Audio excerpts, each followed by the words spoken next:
Welcome to মনময়ূরী blogs. আজকে আমি চলে এসেছি আমার প্রাণের শহর হুগলি জেলার শ্রীরামপুরে বল্লভপুর সর্বজনীন শ্মশানকালী মায়ের মন্দিরে। দেখতেই পাচ্ছ গঙ্গার ঘাট থেকে সবাই দণ্ডি কেটে এগিয়ে চলেছে মায়ের মন্দিরের দিকে। দেখতেই পাচ্ছ সামনে অনেকটা চড়া পড়ে গেছে, সেই জন্য অনেকটা দূরে গিয়ে মানুষকে চান করে আসতে হচ্ছে এবং এই দূর থেকে মানুষ চান করে এই দণ্ডি কাটতে কাটতে মায়ের মন্দিরে চলে যাচ্ছে। ধীরে ধীরে আমিও মন্দিরের দিকে এগিয়ে যাচ্ছি। দেখতেই পাচ্ছ সামনে এই প্যান্ডেলটা করা হচ্ছে যেখানে মানুষ দণ্ডি কাটতে কাটতে এগিয়ে যাচ্ছে। আমি এসেছিলাম মায়ের মন্দিরে সকালবেলা পুষ্পাঞ্জলি দিতে। দেখতেই পাচ্ছ মাকে খুব সুন্দর করে সাজানো হয়েছে, এখনো পর্যন্ত আরও সাজানো মাকে বাকি রয়েছে। তো সন্ধেবেলা আমি আবার আসবো তোমাদের সামনে, সেই ভিডিওটা তুলে ধরছি। দেখতেই পাচ্ছ প্রচণ্ড ভিড় হয়েছে সন্ধেবেলার দিকে, আর চারপাশে অনেক ছোট ছোট অনেক দোকান বসেছে, কানের থেকে শুরু করে হাতের বিভিন্ন রকমের ফুচকা, বিভিন্ন রকমের দোকান এখানে বসেছে। তো সেটা দেখতে দেখতে আমি মায়ের মন্দিরের দিকে এগিয়ে যাচ্ছি। এটা হচ্ছে মায়ের মন্দিরে যাওয়ার গেট, বল্লভপুর সর্বজনীন শ্মশানকালী মায়ের এই হচ্ছে গেটটা শুরু হচ্ছে। এই গেট থেকে প্রচুর দর্শনার্থী বহু দূর দূর থেকে এসেছে মায়ের মন্দিরে ভিড় জমিয়ে। চলো মায়ের মন্দিরে যেতে যেতে কিছু ইতিহাসের কথা বলি। একসময় ঘন অরণ্যের জঙ্গলে মায়ের আরাধনা হতো। তখন ছিল সবটাই সুবিশাল শ্মশান। ব্রিটিশ উপনিষদের মাঝে গঙ্গার তীরে মায়ের পূজা অর্চনা হতো। মায়ের আরাধনা করা হতো নিশিরাতে। আনুমানিক 1850 খ্রিস্টাব্দে সুবিশাল শ্মশানে এই মন্দিরটি স্থাপন করা হয়, যে মন্দিরের দিকে আমি ধীরে ধীরে এখন এগিয়ে চলেছি।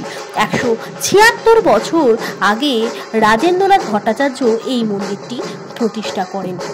প্রতি বছরই নারকেল ফাটিয়ে মায়ের পুজোর সূচনা করা হয়। তারই মুহূর্ত তোমাদের সামনে তুলে ধরছি।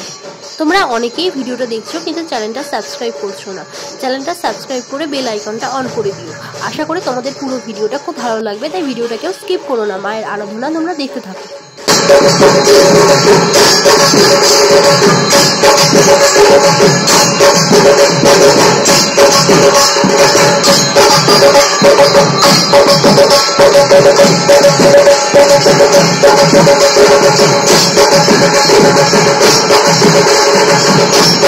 প্রতি বছরই মায়ের পূজা অর্চনা হয়ে যাওয়ার পর খুব সুন্দর ধুনুচি নাচের কম্পিটিশন করা হয় মায়েরই সামনে।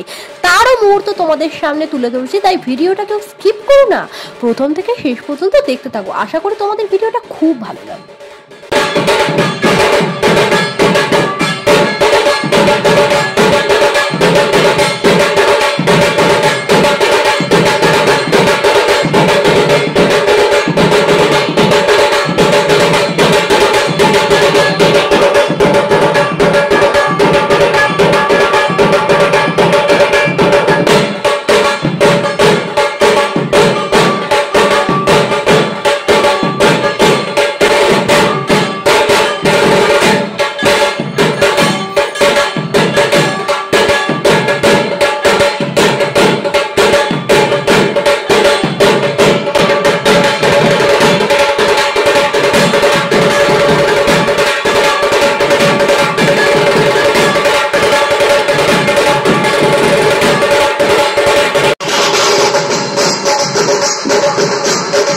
দেখতেই পাচ্ছ ঠাকুরমশাইয়ের মাথা ঘুরতে ঘুরতে কিভাবে উনি ধুনুচি নাচ করতে গিয়ে পড়ে গেলেন। ভিডিওটা যদি ভালো লাগে একটা লাইক করে দিও, কমেন্ট করে জানিও কেমন লাগলো। আজকের মতো সবাইকে টাটা, জয় মা শ্মশানকালী।